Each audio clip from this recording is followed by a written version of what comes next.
when I was a kid, I loved to play this board game called Risk. You know, it's this like oversized map of the world, a little bit simplified because you can't fit all the countries on there. It had bright colors and tiny little plastic army pieces, and the outrageous promise that you could conquer the world, everything from Alaska to Australia, before bedtime. If you've ever played Risk seriously, like friendships might not survive this game kind of seriously, you know something important. Nobody wins by clutching every border in a death grip. Nobody succeeds by guarding every single territory themselves. And yet, in real life, many of us try exactly that. We take on responsibility, every project, every expectation, every crisis. We pile the world into our arms until it's spilling over. And then we insist we're fine. We convince ourselves that if we just hold on tight enough, like the white knuckles on the edge of our own limitations tight enough, we'll get through it. But what if that belief is the very thing that's holding us back? You see, just like the game of Risk, you don't conquer anything, not your career, not your goals, not your potential, by trying to hold everything in one hand. You do it by forging the right alliances, at least for a time. Let's go back to the game for a moment. In Risk, the board is kind of constantly shifting from player to player. One moment you're strong in Europe, and the next, someone swoops in from Asia with an army you didn't quite see coming. And that uncertainty is kind of the whole point. The map is kind of alive. And life is the same way. You see, responsibilities are going to shift. Circumstances evolve.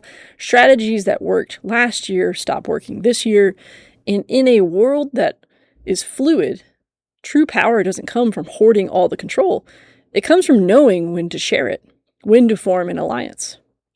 It comes from choosing partners who can hold the spaces you can't reach, allies who can reinforce the values you want to protect, people who see opportunities from angles you never thought to consider, support systems that can transform what felt impossible as a pipe dream into a coordinated, achievable effort.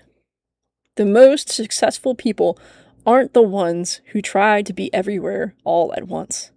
They're the ones who build networks that can be everywhere all at once.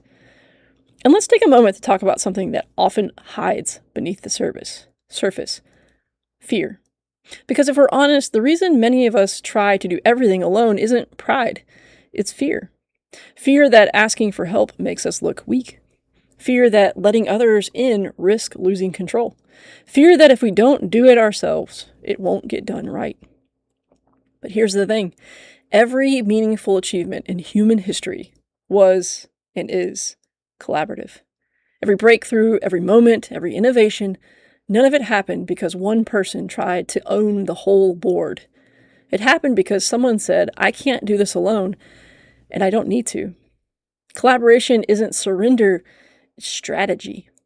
And in the grand game of global ambition, your global ambition can be whatever you have to go after. The clever commander knows that domination is rarely a solo act. It's a tapestry woven from trust, negotiation, teamwork, and the courage to rely on others. It's that there's a profound generosity in allowing others to help you. People want to be part of something. They want to contribute, to support, to invest themselves in a shared mission.